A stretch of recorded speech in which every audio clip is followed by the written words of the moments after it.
The need for privacy has really kind of stuck its head up again. And this is because I got calls this week from listeners who had some serious problems. And these are tax accountants, and this affects every last one of us.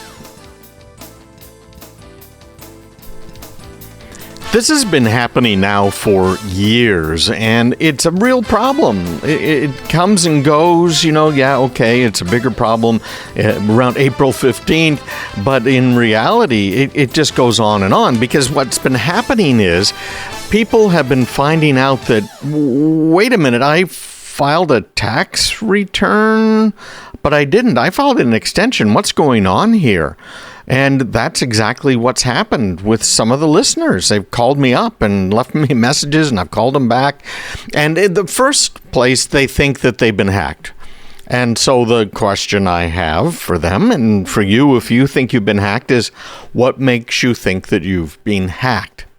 You see, there's a concept called Occam's razor, which says whatever the simplest answer is, or solution for a problem, or cause of a potential problem is, that simple solution is probably what happened. And that's where privacy comes in. Because there's one thing to be hacked and have all of your data stolen. And believe me, that happens. It happens frequently. Ransomware happens frequently. And those are things we want to avoid. But when it comes to privacy, there's various levels. There's various things you have to be concerned about. So you got to check out my website. I got a great article on this. You can just do a search for privacy.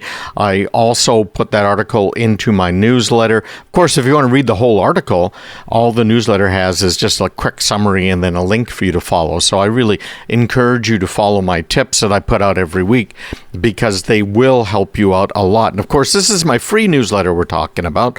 If you haven't signed up, make sure you do it. I know there's so many emails we all get and so much spam, but I'm not going to spam you. All right, I try very, very hard to make this information available to you, get it out to you. And some people, they don't want it. They don't want another email in their inbox. But this also tells you how to get rid of email from your inboxes. It's a different tip every week. So it's really important to follow up on.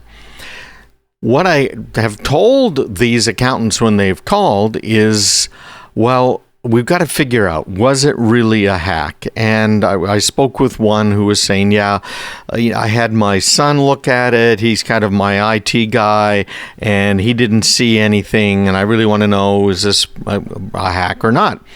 And reality is, many of us have on the dark web all of our information posted. Now, we didn't put it there, but we gave our information to different companies. Experian has it, and some of these credit rating firms have all of our information.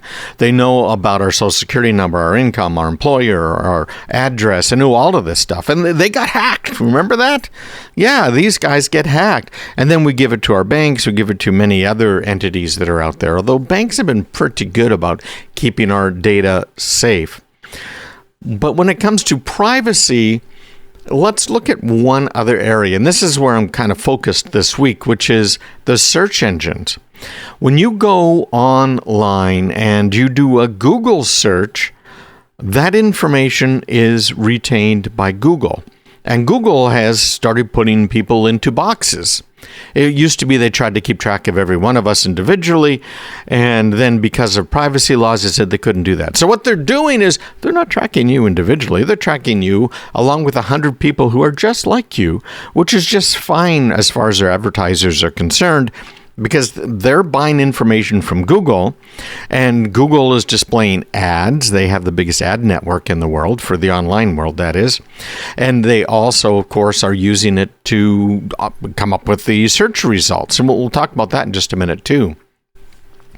But these privacy-focused search engines, which is not Google, are providing some enhanced security because they're not storing user information on their servers. They're not selling your information. I use the example of my family. I've got a bunch of daughters. Of course, I've got a wife now, and for over 40 years together. And what do they do? Well, they go online. Are they looking for the same things I am? No, they're not. And so I go on, I'm doing some technical research here. I'm cruising around trying to figure out something for a client and do some configurations. And what pops up? Well, an ad for a dress. I wasn't looking for a dress, but Google knows, oh, wait a minute, you guys are in the same probably household. You are coming from the same internet protocol address. And I know that you were looking, or someone in your home was looking for this thing. So they're effectively selling that information to a company that makes and sells these dresses, makes and or sells, right, these dresses. So now when someone from my internet address in my household goes online, all of a sudden there's ads for whatever people were searching for. Now that gets to be a bit of a problem in my household because, as you can guess, we do a lot of searching for stuff for the show. And that means we're looking up a lot of things about illegal activity and hacks and all kinds of technical details of operating systems and protocols and all that sort of stuff. So it really gets kind of confusing, I think, to some of these search engines out there. But the privacy-focused engines are kind of the exact opposite of Google. They are giving you results based on your query and your query alone. A privacy-oriented and focused search engine, if you go and you type in, you're looking for a Ford F-150, it might show you some ads right then and there about your Ram 1500 or, Chevy Silverado, whatever it might be. But your home is not going to get inundated with ads for pickup trucks. And your search history isn't going to be full of those either, at least nothing they can see, because the privacy-focused search engines are not selling that information. They're not retaining that information. They're not making money off of that. They make money off of that search itself. And sometimes the privacy-focused search engines are giving more accurate results than traditional search engines because they're not filtering them based on your browsing history or other personal information. Now, that right there is kind of a two-edged sword because in reality, if you are normally searching for something to do with, let's say, marketing, and you're online, you're doing marketing stuff, etc., Google's going to learn, okay, this person really is into marketing. So when it gives you a search result, that search result is going to be leaning towards marketing information. So if you just search for Ford F-150 and F-150, that search engine like Google would give you, in fact, search results that were leaning towards the marketing of the F-150 as opposed to the horsepower in it or something else. That can be a problem when you're trying to search for something else. So the privacy-focused ones, they're going to give you an answer that's custom-tailored for your search at the time. Now, the other side of that sword is, well, right now, for instance, Google knows I use Google when it comes to searches for highly technical information. That makes sense? So Google says, okay, well, he always is looking for some super duper down and dirty, deep down inside the kernel of the operating system stuff. So when I do a search that might generate a very technical response, Google's cool with that. That's the other side of that sword. If it knows you, if it knows your search patterns, if it knows what you are typically looking for, it could potentially give you better answers. Kind of good to hear, isn't it? So when you're online and you are trying to be a little bit more private with your information, you don't want it sold to everybody out there. It's like these people who went to a hospital and were cruising around on their phones and started getting ads from ambulance chasing lawyers saying, wait a minute, let me see, this algorithm here's looking at you. Okay, you're located here. Oh, that's an emergency room. Okay, so hey, lawyers, anybody want to show an ad to somebody in an emergency room? Right? And then you're off and running. They're off and running. There's also other games that are played when it comes to hospitals and your medical information that we won't really get into right now, but there have been some serious breaches of privacy because of that. So question is, what do you use?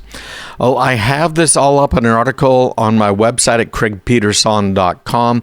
I'd encourage you to go there. I spent a lot of time putting it together, and it is a very, very good article about privacy-focused search engines. So I go through the top ones that are out there, how to protect your data, how to boost your online security today, and it's under my privacy category there on the website, but there's a little search button on the upper right hand side.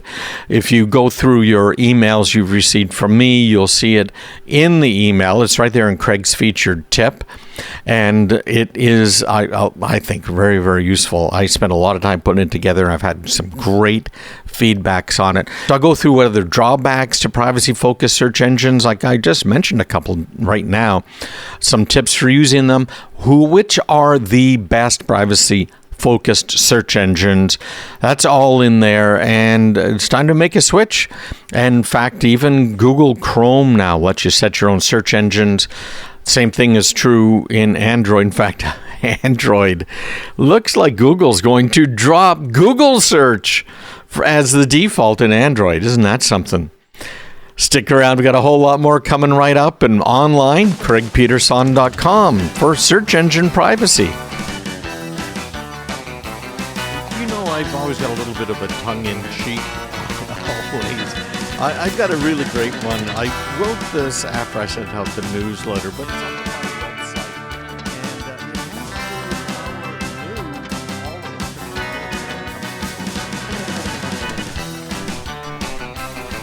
Well, if you've been paying attention to the news, you might have heard about this.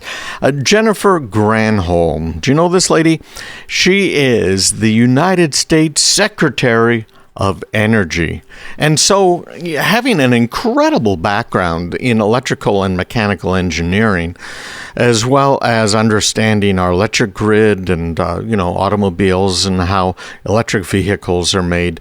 And she has come out with just an incredible statement. It's just, wow, the brilliance of some of these people in office. It just always amazes me. I don't know. How can you be a total fool and at the same time be the United States Secretary of Energy? It doesn't make sense to me. You might have heard that she was in a congressional she was bearing testimony in front of Congress, and she was asked what she thought about an electric military.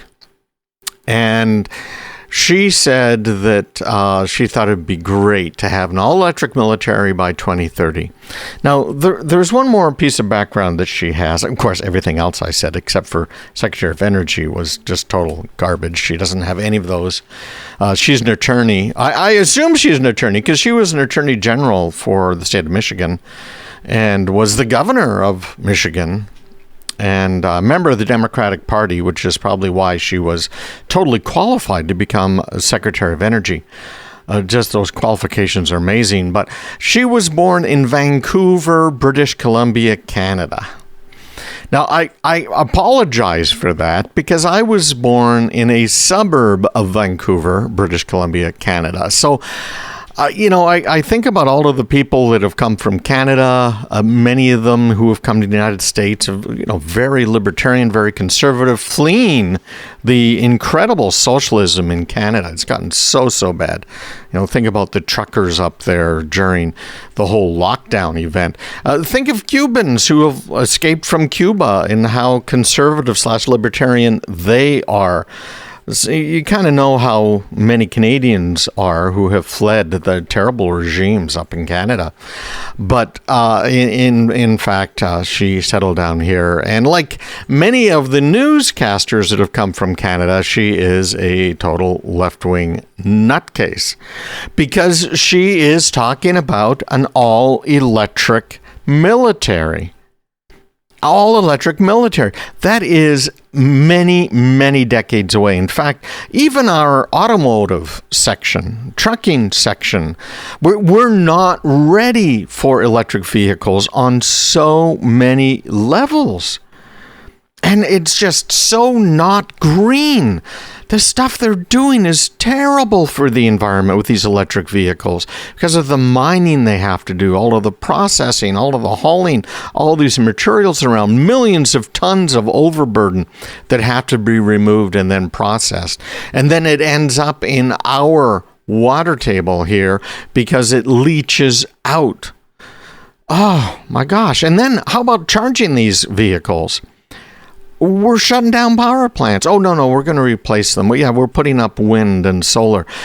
That might be great. But, the biggest problem, I think, with that is the government picking a winner. Look at Toyota as an example. Toyota decided we're going to go all in with hydrogen-fueled cars. And there's a lot of good reasons to do that. They literally have zero emissions. Coming out of the back of that vehicle, all there is water vapor. You drip, drip, drip of water onto the road. It's really quite incredible, and they've made some amazing advances in that. And yet our government now is picking winners and losers. It's saying, hey, you need to have electric cars. This is the basics of how they need to be set up. And your mileage CAFE standards that they impose on vehicle manufacturers have to meet this and that. And they have to meet it by this day. And California and now the federal government saying, oh, you have to have a certain percentage of your fleet that's all electric. Did you read about Ford and electric vehicles, how much money they lost in manufacturing their e-cars? We're talking about, let's see, I'm looking it up right now. Okay, so the electric vehicle division in Ford Motor Company lost $2.1 billion in 2022 and $900 million in the year before that. And they're projecting a $3 billion loss this year, according to Fortune magazine. They're losing serious money. And when you look at how many electric vehicles are, in fact, sold by Ford, because people are not buying them, very, very few people, you're talking about subsidies in the order of $60,000 to $100,000 per car sold through losses. This is absolutely insane. You cannot push technology like this. And then let's talk about our grid, our infrastructure. We're not building enough plants. We're shutting down million, megawatt plants, massive plants, and replacing them with plants that are rated 30% of the output capacity and are dependent on the sun being out or the wind blowing. Maine is shutting down hydroelectric plants. Probably the cleanest electric power we could possibly have. Shutting them down. And what are we replacing them with? Well, all kinds of toxic materials, windmills and wind farms that don't really work, solar farms, ditto. No good way to store the electricity for a rainy day when the wind isn't blowing and or the sun isn't shining. How are we going to charge these things? And then our grid isn't set up to handle the amount of current these vehicles require. It's insane. So now along comes Jennifer Granholm. I posted this article. Okay. I came up with 10 reasons here. 5 reasons that it would be foolish to have an all-electric military. So number 1, we would be as stealthy as a discotheque. While electric vehicles are quiet, imagine thousands of vehicles charging simultaneously at a military base, flashing lights and all. It'd be like hosting electric toothbrush conventions. So much for stealth. Number 2, limited range, unlimited frustration. As vehicles typically have limited range compared to their combustion engine counterparts, electric military would need to stop for frequent charging breaks. Picture the enemy patiently waiting while soldiers fumble with charging cables and argue over the closest charging station there in the desert in Iraq. EMP vulnerability. With even more electronics at play, an electromagnetic pulse attack would turn these high-tech military vehicles into a fleet of overpriced paperweights. Good luck finding a charger or charging station that works after that. The great battery hunt. Electric vehicles rely on large batteries requiring rare earth elements and minerals. An all-electric military would depend on access to these resources. So we'd turn our soldiers into geologists and spark a new gold rush, but for batteries. Weather woes, extreme temperatures impact battery performance. So an all-electric military must invest in the world's largest collection of battery blankets and ice packs. Polar bears and camels might even join the ranks for their climate expertise. Sensible reasons? Well, stealth mode. If the military can move. Fuel savings extravaganza. You only have to build these military bases for charging every 100 miles or so. So we'll spend trillions on building bases in areas where we're conducting active warfare, right? Makes sense. Electric synergy, maintenance magic, emission impossible. All there, CraigPeterson.com. Man, will people ever think things through? Cloud computing, otherwise known as software as a service, has fallen on its face for us again. Massive cybersecurity problems. So I've got 10 risks we're going to talk about with using cloud computing. I had in my newsletter a report about a company that many of you have heard about before and a lot of businesses use. In fact, it's probably the number one customer relation management software out there for the medium-sized business and even the large businesses too. It's called Salesforce.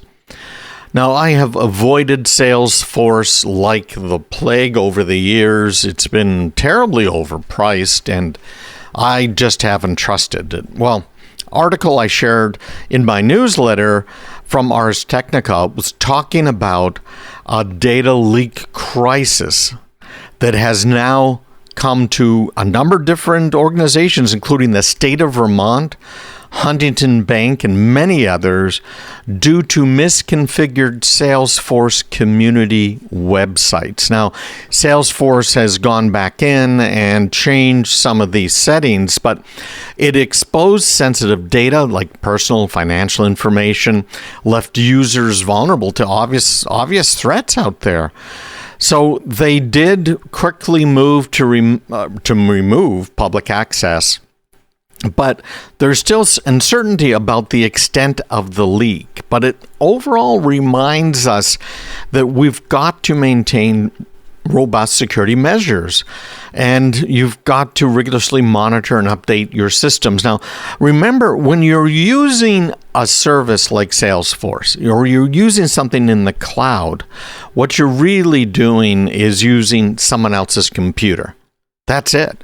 You're still responsible for keeping your customers' data safe. Personally identifiable information needs to be kept safe. So you need to do audits. You need to figure out what's going to work, what's not going to work, what you should do, what you shouldn't do. And that's been a huge problem. People, since the days of Amazon Web Service first coming out, AWS, have been misconfiguring the websites, misconfiguring their databases. That has happened with Azure, although Azure's had a little bit better track record because it's a bit of a simpler interface and doesn't allow quite as many options, which is sometimes a very good thing. And some of these SaaS, software as a service models, have lost all of our data. No, I'm not saying that Salesforce did that, but this is a very bad thing. So let's talk about some of the worries that really you should have, things you should be concerned about. Number one, software as a service applications. That's anything that lives in the cloud. If you access it by going to a website, or if the software runs on your computer and connects to a website, okay, that's what we're talking about. And they're storing your information in the cloud. Now, you don't know what that means. Are they storing it in blobs and binary objects inside a database, in flat files? Is it open? Is it not open? Who has access to it? Are they using subcontractors? Do those subcontractors get access to your data in order to write programs? Right? It goes on and on. Did those subcontractors make a copy of the data store so that they didn't affect the main data store of the company they're doing work for? Right? I've seen all of these things before cause real big problems. Can make the platforms that we are considering safe very, very risky, vulnerable to cyber attacks, data breaches. There's major privacy risks, again, with using software as a service vendors. I shake my head thinking about some of these medical practices that I've been into where they have your personal information. Many of them have your social security number because they want to check to make sure that you have enough credit to have an operation performed or some other procedure performed. And they're collecting it, they're storing it, and they're using this customer data, maybe for legitimate purposes, but they've got it. Privacy concerns. Do they even know where your data is? That doctor's office. The answer is no. In 90-something% of the cases, no. They have no idea. They probably don't even know what data they have collected on you. Where is it? Oh, well, we have vendor X, and see, we've got a HIPAA agreement, business processing agreement with them. Okay, you still have liability. It's my data. Where is it? What are you doing with it? What's happening with it? Compliance risks. Now, SaaS applications you would think would be considering compliance.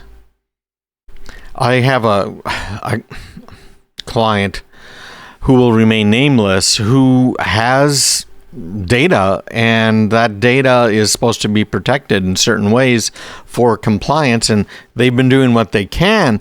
But we talked to their vendors, some of these are cloud vendors again, about, okay, where's the data? How are you protecting it?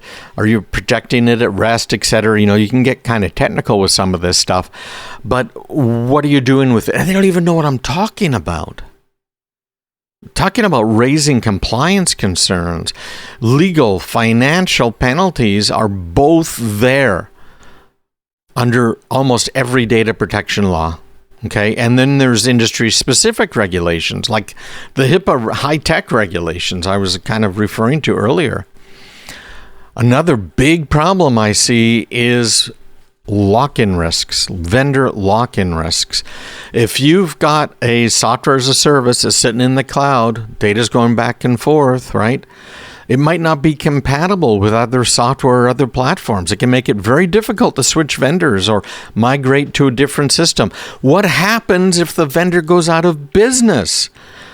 What happens if, like Amazon's at it again? They just canceled a whole other product line. These little watches you wear that check exercise and heart rate and do all these little things. They just canceled the whole thing. Say, bye-bye. We're turning your monitoring devices into bricks. And we've seen that again and again and again. And that's, they haven't even got out of business. Amazon bought this little company that made these things. And now after a few years of selling them, they're just cutting it off. So what happens at that point? Performance risk. Number 5 here. These applications can experience downtime, slow performance issues. It might be the network. It might be their cloud infrastructure. It might be your connectivity. How can you tell what it is? And are they going to scale it up? Is their application scalable? Do they even know what that word means? Right? It's like these tax preparers.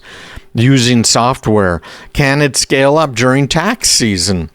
Number 6, integration risks, which is a pretty big deal if you are a more advanced company. And this is whether or not these cloud applications can integrate with other software that you might be using.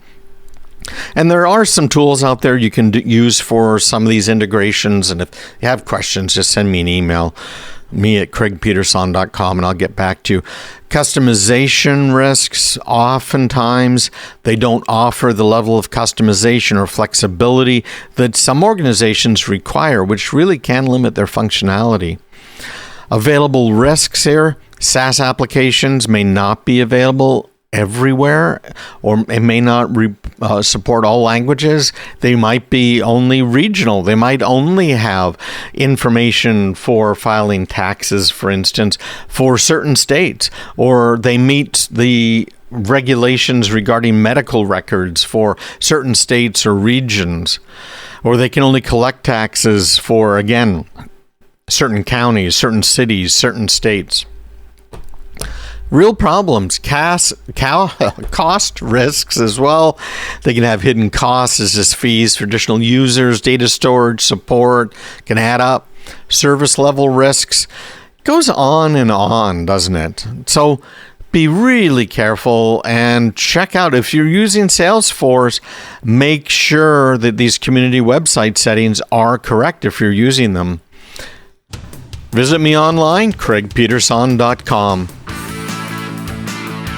We've got some kind of unexpected major drops in stock value in the semiconductor industry. Companies like Samsung and Apple are having some issues here, as well as TSMC. So we're going to talk about the electronics biz. Well, we've got a couple of topics to cover here before the end of this hour. And one of them has to do with a kind of a crash here in earnings. We had the lockdown, and it was pretty much worldwide. And as we were locked down, we decided we'd work from home, and people were buying computers. And then, of course, there were all of these interruptions in the supply chain, mainly because the companies look at the automobile manufacturers, said, well, we're not going to make cars, so we're going to cancel all of our orders for all of the chips. And so now what happens? Well, the manufacturers of the chips say, well, we're not getting orders, so we're going to shut down these fabrication plants, or at least idle them for the time being. And then it takes a long time to get those plants back up online. So now the plants are back up online, and what are we seeing? Well, we're seeing a glut in inventory. Classic business school stuff, isn't it? Classic, and yet they missed it all. But Apple and Samsung are both reporting massive declines in earnings. And there's a number of different factors behind it. For Samsung, we've got a weak demand for electronic devices and chips. Remember that Apple uses some Samsung chips in its iPhone devices. And Apple's iPhones aren't selling like they were selling. Some of that has to do with, well, my iPhone 13 is just fine. What do I need to get a 14 or a 15 or whatever the next one after that's going to be? Right? You reach a certain point where you don't need the new stuff. And then again, people bought computers, laptops, iPhones, iPads, tablets during the lockdown, and they're still good. No problem. Right, I'm using Apple computers that are more than a decade old here, and they're working just fine. Why would I bother replacing them? Unless you need some of the speed in the new machines, or maybe you need the better camera. But, you know, when you've got a 10 or 20 or 30 megapixel camera, why do you need a 40 or a 50 megapixel camera? You know, you really don't. You don't at all. So Samsung has seen their quarterly profit tumble 25%. And that's the first year-over-year decline in nearly 3 years. Their operating profits declined 23% from the second quarter and around 31% from the same period last year. Do you see a trend here? A lot of drops in their revenue. Meanwhile, Apple is expected to report a 6% year-over-year decline in earnings per share for the most recent quarter. Again, because of the ongoing global chip shortage and reduced demand for iPhones. Apple's doing some really interesting stuff. Their next iPhone is supposed to use, I think it's the 3 nanometer technology. Just wow, super, super high-end technology. Is very cool. And then we have something else hanging over as a cloud, the whole tech industry. And that is a company in Taiwan called TSMC. Now, it's a Taiwan semiconductor manufacturing company. I think it is the largest manufacturer of computer chips in the world, bar none. Based in Taiwan, which of course has declared itself independent from China many years ago. We've kind of supported their independence from China. We're not quite sure what would happen if China decided to invade, but China certainly has been invading its airspace. It's sea area, right? The 12-mile, 200-mile, depending on how you want to look at it, limit in the oceans around them. And there are people out there like Warren Buffett, who, the brilliant investor by most accounts. He buys and holds for the long term, and he buys companies that he sees have a really good, solid future. And then he'll hold them for a very, very long time. Well, Berkshire Hathaway bought shares in our friendly neighborhood TSMC and only held on to them for, I think it was 2 or 3 years, and sold them. Isn't that something? Okay, so I'm looking at an article here right now that's saying that TSMC accounts for an estimated 90% of the world's super advanced computer chips. Isn't that something? So you seeing Berkshire Hathaway pull their money out really makes you wonder what's going on there. And then you see these massive drops, particularly for Samsung, but also for Apple. 6% when you are looking at top line numbers in the billions of dollars of revenue, 6% is actually a lot of money. So we're going to see what happens. These escalating tensions between China and the U.S. over Taiwan are not making things much better. And I just don't know where it's going to go. Of course, the rising prices for raw materials because of the competition from electric cars and all. We need all of this battery technology. My head just spins when I think about it. I think I'm going to have another vertigo attack. Yeah, thanks, guys. So that's the first part. And I wanted to get to one more thing here before we disappear for this hour. SpaceX. You probably saw a few weeks ago or heard about SpaceX launch, and it just destroyed the launching pad. Those engines were a little bit stronger than they thought they'd be, and then, the explosion as it goes up, and, that sort of stuff happens. And they went a long way towards having the biggest rocket in history and getting it up into orbit and everything else. Very, very cool stuff. I want to talk about a competitor of sorts, and that's Virgin Galactic. And Virgin Galactic has fallen on some hard times. And again, I think I might have mentioned this a couple of months ago. It has been, basically in bankruptcy. But their approach to this whole let's have space tourists, let's get people up into outer space, maybe astronauts orbiting in the space station, international or otherwise, or doing repairs on satellites. There's all kinds of reasons to get up into space. But the brilliance behind Virgin Galactic's design, I just can't overstate. I mentioned SpaceX's huge rocket, which is designed to be able to get people to the Mars, right? To the moon and beyond, but to Mars ultimately. And it can carry all kinds of material and everything else that they might need up there. It's very, very cool. What Virgin Galactic did with Raton's design was they made a space plane that used basic physics in order to save time, save money, save the environment, quite literally. You look at the damage from that SpaceX rocket, and I don't want to confuse people. What Virgin Galactic is doing is nowhere near the scale of what SpaceX is doing and trying to do. But this VSS Unity spacecraft goes up on the back of a jet airplane and then takes off from there, goes up the size it needs to go. When it comes back down, instead of firing rockets to slow its descent, it has an incredible wing design. Have you seen this thing on Virgin Galactic space plane? And it is designed in such a way that it does not need heat shields. It does not need to burn massive amounts of fuel in order to slow itself down.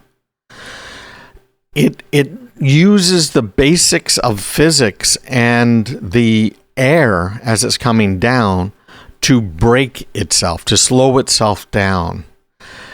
I just have to salute that. It is a brilliant design, particularly for something that's really intended for just low Earth orbit stuff. Take people into space, let them float around, have some fun.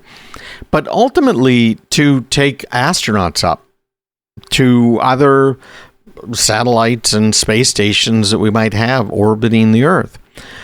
We're planning on building a platform that orbits the Earth and is used then to get us to the moon so that we can have a base permanently manned on the moon as well, and then use this base in orbit around the Earth in order to refuel and provision and send provisions up, etc.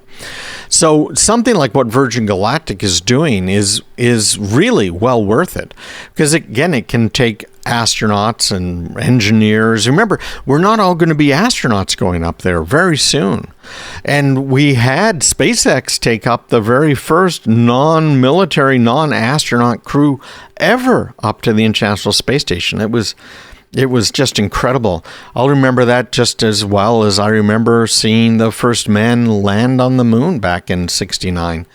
It was an incredible occurrence. So congratulations to them. I hope they can keep this whole thing going. This VSS Unity spacecraft did not make a powered flight with a rocket engine during the recent glide test in New Mexico, but it cleared the final hurdle with this successful test glide, basically here, right?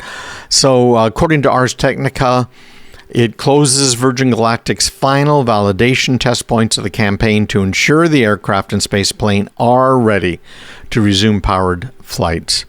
And Virgin Galactic's announced the test indicates that the data collected is going to be analyzed over the coming weeks. It looks like everything went well, but assuming the review goes well, the next mission will be a powered space flight. Again, in this case, we do not have the government picking winners and losers. You could argue, yeah, they are, because they're giving, Blue, the Amazon thing, Bezos, we're giving them some contracts. We're giving SpaceX some contracts. We're giving contracts to a few others out there. And we're giving them to Virgin Galactic, but they're spreading it around, which is the smart thing to do. We've had far too much industry coalescence where they've bought these big contractors, bought small contractors, and a lack of thinking like what we saw from Burt Rutan and what they're doing over at Virgin Galactic. It is so much different. Hey, you'll find this in my weekly newsletters, and you'll find it online at craigpeterson.com. Visit me there. These are exciting times, let me tell you. I want to talk a little bit about this whole artificial intelligence stuff and the webinar we had this week. There's a few of us got together on Zoom, and I went through what AI is really meaning to all of us. These are exciting times. I want to say a quick shout out too. I had 3 case studies this week that I did, Raymond and Leanne and Harriet. And I just want to say thanks, guys. It was really a whole lot of fun, and I am so glad I could help. These are absolutely free. All 3 of them, well, 2 of them were retirees having problems with computer stuff. And, you know, I've been, at one point, like 20 years ago, when I was kind of the, computer expert sort of a thing, I've been receiving these phone calls about, hey, I get a blue screen of death. What do I need to do? And that's not what I like to do, right? Because it gets just too narrow, too specific to an individual person, their computer, their problem. So what I've decided to do, and this is another thing that I'm kind of a kick in the butt, but I've decided that, hey, I'm going to go ahead and make myself available. So I have a few time slots a week that I open up, and Mary manages that for me. In fact, if you email me at craigpeterson.com, Mary's more likely to get to your email first. By a long shot. It can take me more than a week sometimes, and I get really busy to get to those emails. So being able to sit down and do a case study with people, I think is a great thing.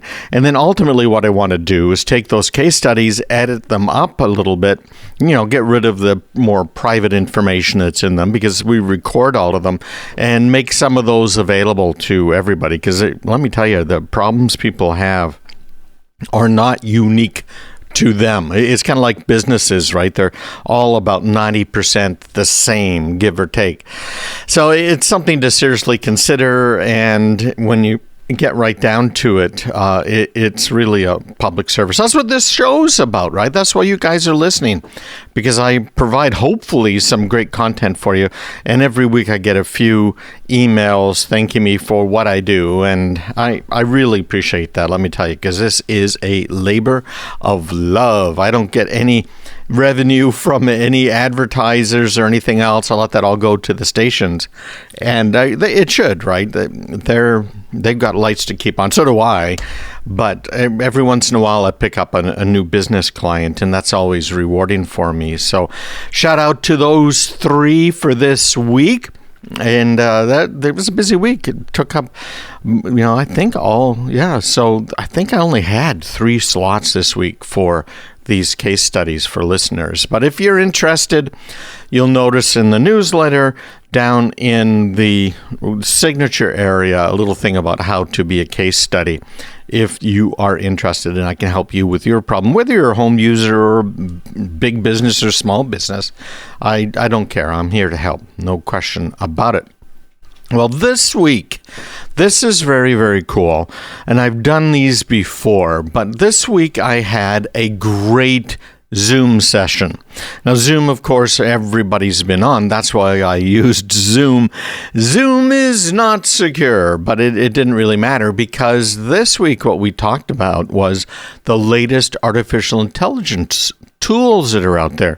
What are those? Well, ChatGPT, for example.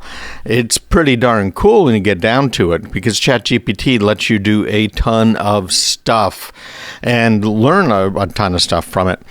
And we went through some of the things ChatGPT does pretty well, which is, just kind of vomit words.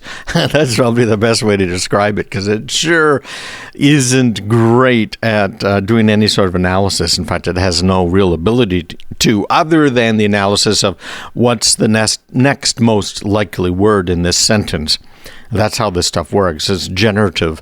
It just sits there and kind of generates responses. It really has no clue what you're asking for. And one of the things that I absolutely loved, Karen figured this out, my wife. She went into ChatGPT and she said, what kind of cybersecurity services can you offer? Now, this is asking ChatGPT. And ChatGPT, of course, is the big OpenAI thing. Everybody knows about ChatGPT. Everyone's an expert on it by now. Obviously, a little tongue-in-cheek, but I think we're over 100 million people now using ChatGPT. It's crazy, a lot of people. But they asked it, well, what can you do here for me for cybersecurity? And so it generated this long thing, and we talked about it in the webinar, that was total garbage, total fiction, right? And it talked about how they have software that looks for this type of a break-in, that type of a break-in, and how they do this type of analysis and that, and how they're going to save you from yourselves. And I sat there thinking, you know what? I came across a website from one of these managed services providers, and I think ChatGPT wrote everything up for them on their What We Do page. Because ChatGPT was talking about this software that OpenAI provides and these services OpenAI provides, et cetera, et cetera. OpenAI doesn't provide anything, any services for cybersecurity.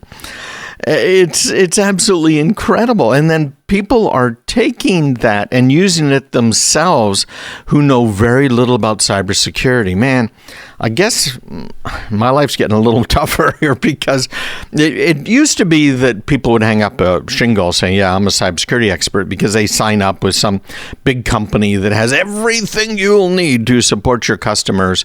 And those big companies are often the wrong choice. I mean, really, really wrong choice.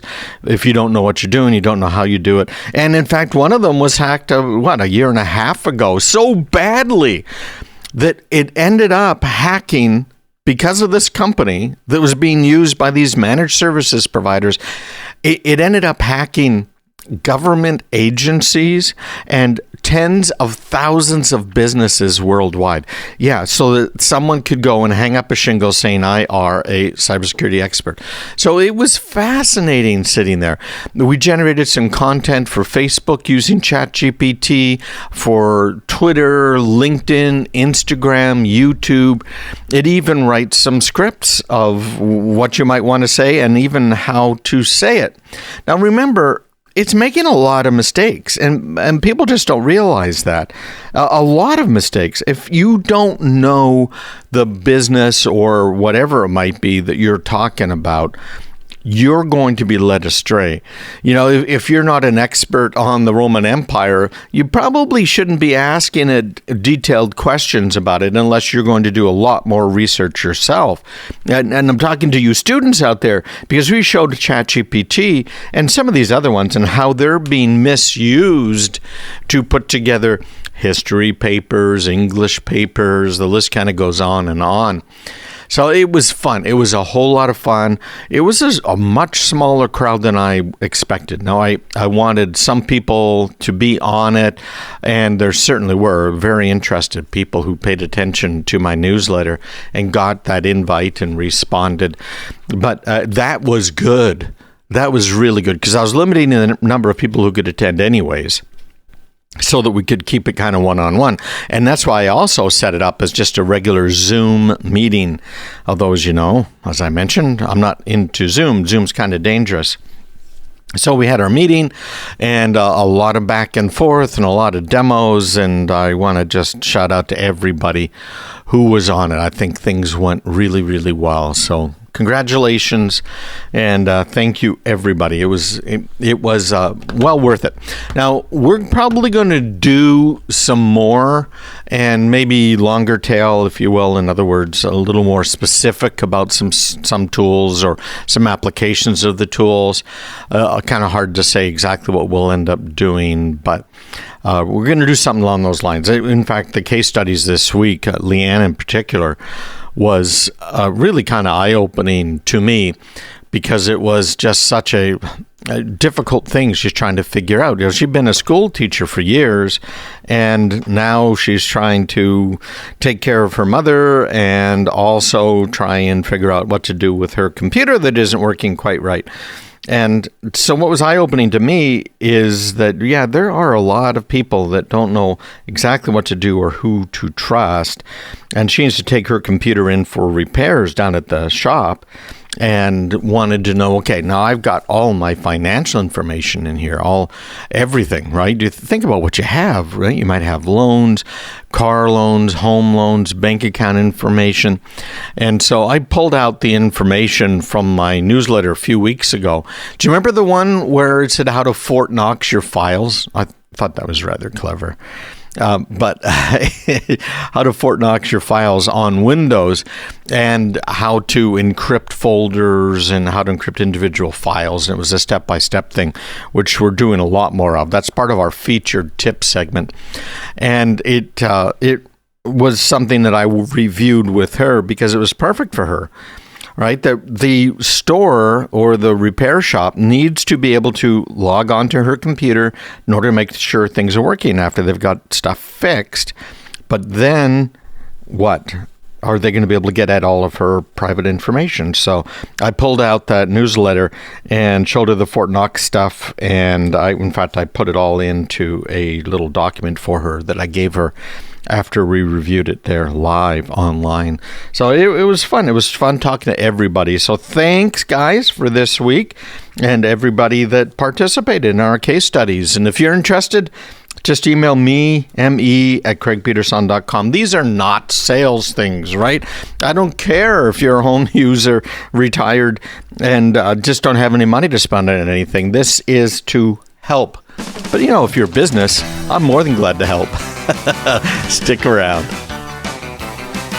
The online world has changed, and nowadays your anonymity and privacy are more important than ever. We're going to even talk a little bit about what ChatGPT is doing in order to make our lives a little more, miserable. I included in my newsletter, hopefully you got it. If you didn't, it's free to anybody. It is not one of these heavy selling things. I really am trying to help, okay? This is coming from a position of love. And the newsletters for a month or two now have had in the front of them a tip.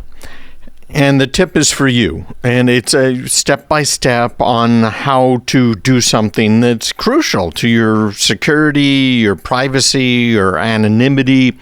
And it's designed to really take you maybe 10 minutes to do. And the idea is if you do one little thing a week, you're going to, after a year, be a lot further ahead. It's kind of like that 1 degree thing. Did you ever read that book? I'm trying to remember what it was called, but the difference just 1 degree makes. Just a little bit of change every week is going to get you in a whole new place within a year. So if, first of all, you are subscribed and you're not reading these, take a minute to go back in the archive. And that's what I suggest to everyone too. If you are on my email list, you have your mail program automatically save the emails. I've even got in the bottom of the email, right near the very, very bottom, a tip on how to do that on the Google Chrome browser. There's other ways to do it on others, but it's important to save these so that you can search for whatever information you're looking for. Now, I know a lot of people will go to Google. You might try and use some of these tools like ChatGPT, but as a word of warning, these tools are not as good as having somebody who knows what they are talking about. I think it's really important because if you are just relying on some tool that's online that doesn't know much about you, doesn't know much about history, in fact, all it's usually doing is trying to find what it thinks is the best match for you based on what people have been saying, I can pretty much guarantee it's not the best idea for you. So saving those emails every week is going to make a huge change for you because you can go back and review them. You can search through them, find information about what you need. So I had in my newsletter, what we're going to talk about right now is a little bit about anonymity and privacy. And unfortunately, in this day and age, those two things actually mean almost exactly the same thing. Because unless you have some form of anonymity online, you are not going to have any real privacy. You might remember, this caused quite a storm a couple of years ago. I had an article that said, lie to your bank. That was my tip, lie to your bank. And the real idea behind this wasn't that you should be lying to your bank. Obviously, if there's official forms, if there's some government thing that you got to take care of, you don't want to lie about it. But if some bank wants to make some sort of an offer to you, you sign up for something whatever it might be. And we're not talking about a bank account here or something else that might have to be reported to the IRS or other agency. Use a fake name. I have 5,000 records in a spreadsheet of fake names, dates of births, addresses, all kinds of fake information. Because what I'm trying to do is just have a little privacy online. If someone doesn't need to know who I really am, they're not going to find out. Some of these identifiers, how do you say that? Some of these pieces of identification are male, some are female, they're all kinds of different ages, and I use them when I sign up for different things. And for 30 years now, probably longer, ever since I first got hacked and decided I needed to help other people not get hacked themselves, I have been using unique email addresses whenever someone asks me for an email. Now, you might ask me, hey, Craig, how do you possibly use a different email address? If you look in my 1Password, in fact, you'll see that I have all kinds of website information in there. It includes things about special notes, usernames, passwords, just kind of all of the stuff you might expect. And there are a lot of them in there. I have over 2,000 entries in 1Password. Well, that equates to probably hundreds and hundreds of websites, which equates to hundreds and hundreds of emails. Now, there are a few ways you can do this fake email thing. What I've been doing for a long time is not a fake email, it's a real email, is I've been using something called plus addressing. So my email address is, as you guys know, it's me@craigpeterson.com, right? I get emails from you guys every week thanking me for what I do, my wife and Mary and everybody for all of the stuff we're doing. And it's great. Please do. I'd love to hear from you, me@craigpeterson.com. But if I sign up for something and I want to use my me@craigpeterson.com mailbox to receive those emails, I have turned on something called plus addressing. So I might have a website that I go to. So let's say it's campaign.com. So what I would do for an email address is I'd say me, M-E, the plus sign, campaign, or campaign.com at craigpeterson.com. So what happens is that email address then is sent to me plus campaign at craigpeterson.com. It gets to my mail server, and my mail server knows, what he's doing here is he wants me to flatten this into just me at craigpeterson.com. But it leaves the whole to address alone. So what I can do now is I can apply filters. Yeah, it does get a little complicated if you're trying to really kind of remain a little bit anonymous and keep your privacy online. But okay, great. So now it says flatten it. Here's the email, goes into my me box, and then I have a filter that says, well, if I get a mail from me plus campaign, what I want you to do is put it into this folder, and it goes into that folder. Isn't that handy? Or if I never want to hear from anyone again and I hit unsubscribe on their email and I'm still getting emails from them, I say, hey, put that in the big bit bucket in the sky. In other words, trash. And off it'll go. Right into trash. Now, there are many ways to do this. In some cases, you have to turn it on explicitly. And one of the places that you might have to turn it on explicitly is if you're using Microsoft 365. Although I think now they may have it set up so that it's going to work for you and you don't have to have turn it on, right? So if you have a Microsoft 365 email address and whatever email address is, just try it. Send it to your email address, but right before the @ sign, put in plus and then something, plus test. And what'll happen is it'll show up in your mailbox or it won't. So that's one way to do it for a little bit of privacy. If you are an Apple user, you now have a new feature, which allows you to have Apple generate anonymous email addresses for you. So the email comes in and goes into your regular Apple mailbox. And then again, you can do the same types of things with your filters. But Apple's generating just random email addresses for you, which is really quite cool. There are a lot of flexible things that you can do there. One other one is Firefox has something very similar to that now with their mail, Mozilla, and there are a few others that you can find online. It's important to do. So we've got 10 tips to increase your anonymity and protect your privacy online. So we're going to run through those as soon as we get back. Visit me online. If you're not on the email list yet, on the free weekly newsletter, craigpeterson.com/subscribe.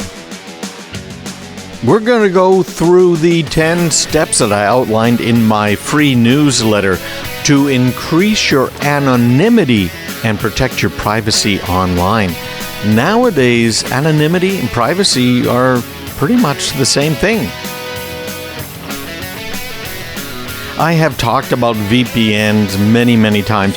People tend to think that if they're using a VPN, automatically, suddenly, for some strange reason, they are secure, right? Because it's encrypted, and it's encrypted. That means everything's going to be wonderful. The answer to that is no, and that is not true for a number of reasons. There's some things you have to truly consider.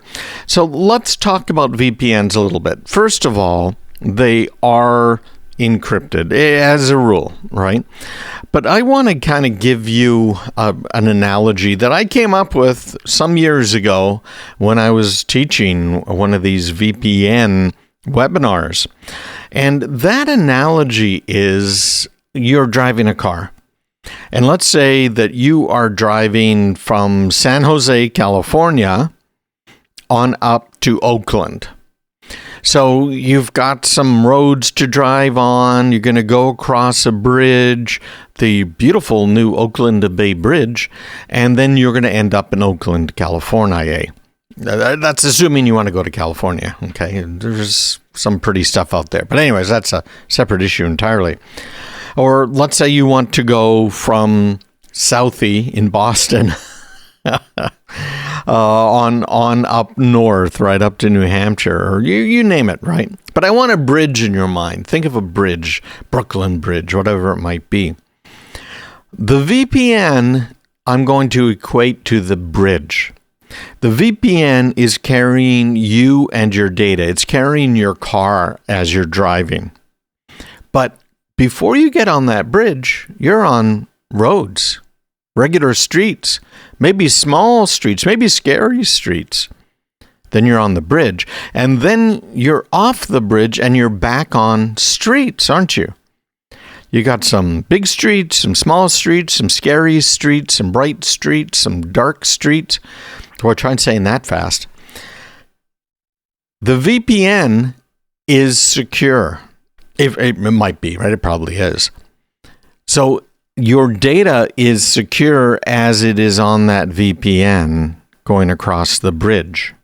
However, your data is exposed, just as you in your car are exposed while you're driving on those other streets.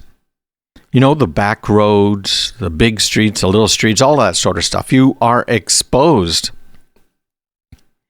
And when it comes to VPNs, most of these VPN servers are sitting in big data centers. Most of them are rented data center space. So they can be at an Amazon Web Services data center. They might be at a Microsoft Azure center. There's many more than that, but we'll just use those two as examples. If you are a bad guy, where are you going to go to get people's data? This is kind of like Willie Sutton, right? Where he allegedly said, when asked, why do you rob banks? Because that is where the money is, right? You're not going to go and rob a lemonade stand that some kids have on the corner and walk away with $10. You're going to try a bank that has a lot of money, correct? So off you go buying what now? A VPN service. That service is actually hosted in a data center, and that data center may well be tracking all connections. It probably is, frankly, in and out of that data center. So now you got a few different interesting problems. You got the bad guys trying to hack what? Are they going to try and hack the lemonade stand the kids have for $10? Or are they going to try and hack a VPN server that's hosted in a public data center where they might get access to thousands, tens of thousands of people's accounts, information, where they're going, and maybe even trick a few people and maybe get at their bank accounts? Right? That list goes on and on. On top of it, a lot of these, and some of the most major VPN sellers, if you will, the providers that you can find, some of the biggest ones out there who have said, we don't do any logging, we don't do any tracking, in fact, did both logging and tracking. The VPN providers, you see a whole bunch of them, right? They are actually owned by very few people and companies. Does that make sense to you? So they'll have one guy, in fact, who was shut down, had, I think it was 20 different VPN provider companies that he owned. All different names, all different marketing. And yet he owned them all, and he was selling your data. So these commercial VPN services have proven for the most part that they're not to be trusted. Now, I know some people do trust some of them. There's a website out there that says, hey, well, here's the best VPNs and privacy and security in 2023. And they name a few different ones, like NordVPN, ExpressVPN, and you hear these advertised on the radio, you're in, online, et cetera, et cetera. Interesting problems, because we're all faced with them. What do we do with our data?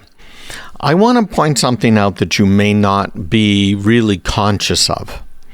And that is, if you're going to a website, let's say it's your bank, even if it's craigpeterson.com, if you go there right now in your web browser, let's do a little walk along here to craigpeterson.com. Look in the URL bar, no matter where you're going, your bank or whatever, kids soccer team. You'll see a little lock right to the left. Usually it varies a little bit from browser to browser, but a little lock. Click on the lock. And it's going to pop up a little thing saying craigpeterson.com connection is secure. Now, if you click on that, you're going to get connection details. And it says, okay, it is secure and the certificate is valid. Well, there's a few things going on here that you need to be aware of that, again, aren't obvious by looking at it. First of all, what does it mean when the browser says the connection is secure? What it means is that the browser's connection to the server where craigpeterson.com is hosted, or your bank is hosted, or whatever is hosted, that connection from your browser, from the moment it leaves your browser until it gets to that server on the other side, is encrypted. Kind of sounds like a VPN, doesn't it? Because it is. Now, your ISP, whoever's providing your internet service, can tell, okay, you went to craigpeterson.com if they really cared. But what they can't do is see what you are doing at craigpeterson.com. So you got to kind of question yourself. Do you want to be trusting that your internet service provider, whoever it is, Comcast, Verizon, T-Mobile, you name it, or do you want to trust them with the knowledge that you went to this bank or you went to that website? Or do you want to trust a VPN service, some of which are run by criminals, and that's proven fact, and others that might be hacked and they might not even be aware of it right now. It's an interesting dilemma. So I've got an answer for that, and we'll be talking about this. Again, we're reviewing the 10 tips that I had in my newsletter to increase your anonymity and protect your privacy online. Make sure you get my next newsletter. You missed this one. We got a featured tip every week, all for free. CraigPeterson.com/subscribe. You'll find it right there. Well, I've got another tip on VPNs, but I'm going to tell you now how to be anonymous. I mean anonymous with a capital A online. And that's important if you want to have privacy, but there's risks involved too. Most of the browsers that you use on a day-to-day basis track you. I can guarantee you that most of your internet service providers track you. There's no way around it, unfortunately. They have to do it as part of their daily business, but they also do it for a lot of other reasons, including what to sell you, how to sell you stuff, right? Et cetera, et cetera. Well, there is something out there that was developed by the United States Navy and is continued to be maintained by the Navy, and it's called the Onion Network. Now, the Onion Network ties into the Tor browser. Maybe it's the other way around. It depends how you want to look at it. The Onion Network was set up to allow dissidents in foreign countries to be able to talk to us, to talk to their CIA handlers, to organize things within the country. It's the sort of thing that I would expect that people in Ukraine are using. Military people use it. It goes on and on. One of the biggest users of this whole network is bad guys, right? It's just like the internet isn't what you might think it might be. Well, actually, more than half of the traffic on the internet right now is streaming television, which is, I think, kind of a waste of bandwidth. But that's a different story. I definitely prefer it over these silly contracts that these cable companies try and get you in. But the bad guys use this Onion Network as well, and we're going to get into that and why that's a little bit of an issue. But journalists use it, particularly in countries where they might have a problem with the government because of what they're doing, what they're researching online. Can be a real problem, really, for everybody. So they put it together, the Department of Defense, to be able to communicate with these people, let them organize so that they can, topple governments and whatever else that they want to do or need to do. So the Tor browser is a free and it's open source browser. It's based on Mozilla Firefox, which is one of the more secure browsers out there. And it lets you browse the web anonymously using this Tor network, also known as the Onion Network. We're going to start calling it Tor, T-O-R, because that's the name of the browser you use. So this is a browser you would use if you want as much anonymity as you possibly can get. I would be careful about using it in a couple of different use cases. You don't want to do your banking with it. There's a few other things because of the bad guys that are lurking in those dark alleys that are out there. So the Tor network routes your traffic through multiple nodes. Now, these nodes are volunteer-run servers that have internet access, or it might not even be like a server. It could just be someone's computer sitting in their home. And these volunteers are providing it in order, again, to allow dissidents, reporters who actually want to do their jobs, to be able to talk to people. Now, it anonymizes the data of anyone that's using the Tor browser, and it makes it really difficult to trace because what it's doing is it's hopping multiple places. Kind of think of the movies you've seen where, okay, he's going through this, he's going through that, he's going through this, guess what? You can't tell where they're going through, at least not with the level of precision you see on these movies and TV shows. It's really not there. But it's all encrypted as it goes from site to site. And when you go to a website, do you realize that you could be opening 100 different connections to that web server? Because every one of the graphics has to be downloaded individually. Typically, we're not going to get into the latest technology, but just sticking with the typical, right? And the text on the page is another file it has to download. So there can be hundreds of things that it's doing and where it's going.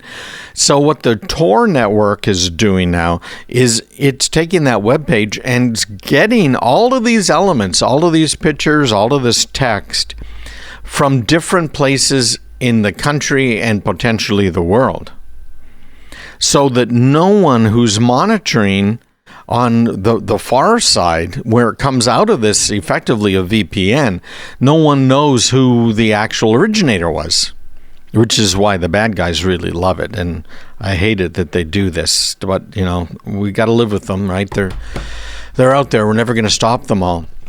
So it's providing a real high level of privacy to anyone who uses it, anonymity, security, as you are accessing websites and services and networks that aren't blocked from the Tor network. Because there are some, right? Banks often do this.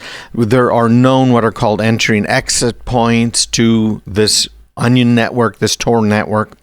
And so in some cases they're blocked. I know for most of my clients, the businesses that I work with, we block the Tor browser because we don't want bad guys using it to remain anonymous if they're trying to hack in, right? Does that make sense?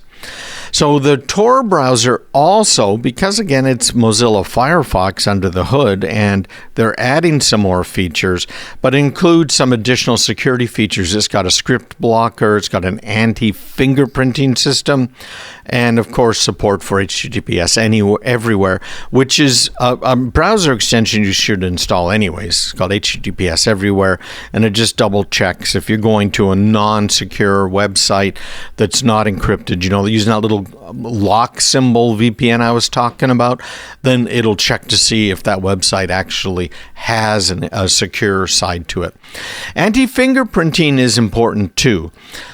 The Europeans started this trend with their GDPR, their privacy regulations, and a few states have kind of done the same thing, where they're saying, well, you should have control over your information. So there now are cookie notices everywhere on the internet, and I'm sure you've noticed them, right? Only allow the necessary cookies to be able to use the website. Maybe add to that the ones that improve your speed, your download speed. Maybe allow all of them, right, so that you can be tracked. Well, there's a way around that, and that's called fingerprinting. So the way fingerprinting works is even if you have cookies turned off, they can query your browser and the information about your computer in order to identify you, fairly uniquely, in fact. Most people don't have the exact same configurations of everything and plugins on their browsers, et cetera, versions of the browser software.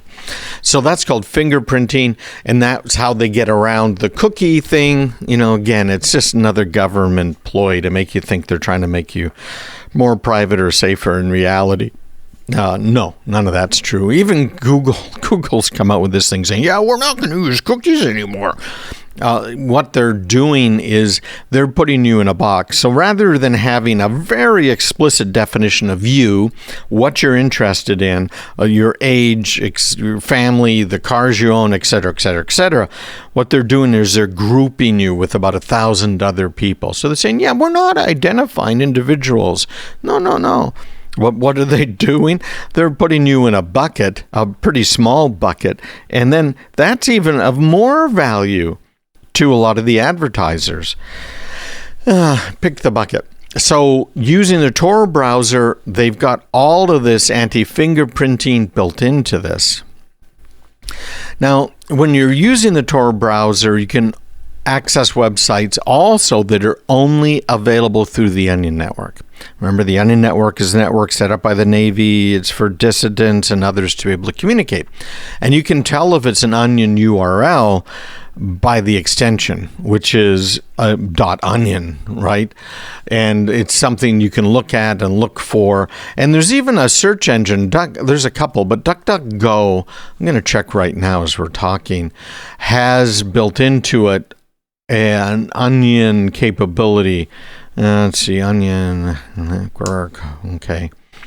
And there it is, Tor project, Onion routing. So anyways, so you can get to these different websites. This is what is known as the dark web, the Onion Network. And it's not all dark, but there certainly is a lot of criminal activity on it. And frankly, that's where part of this warning comes from. The warning is that the Onion Network, like any other internet-based service, has some potential risk associated with it. It has similar risks to using a commercial VPN, as I talked about earlier. And the most common risk associated with using Tor and the Onion Network is that your data is sent and received over the network and can be monitored and tracked at different points by malicious actors. Now, it's hard to do that. It's designed to be very hard to do, but it can still happen. These malicious guys, the bad guys, can exploit the network.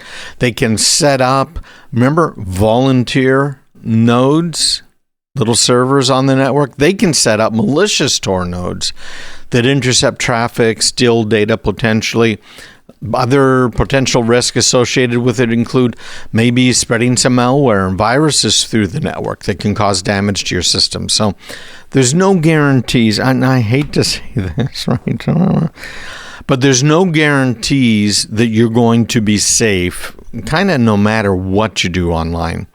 But when it's about protecting your anonymity, it is all about layers. And I've got a great article about layers up on my website as well. And those layers are easily accessible to anybody through the Tor browser. It's available for free for all of your machines, Windows, Mac, Android, iOS. And if you need something a little anonymous, that's the thing to use. Now, there are 8 more tips here that I have not gone through. Plus, I've got a VPN cybersecurity cheat sheet that you can grab as well. So if you want these 10 tips to increase your anonymity and protect your privacy online, just let me know. Email me at craigpeterson.com, and Mary or Karen or I will make sure you get it. Me, M-E, at craigpeterson.com. Take care.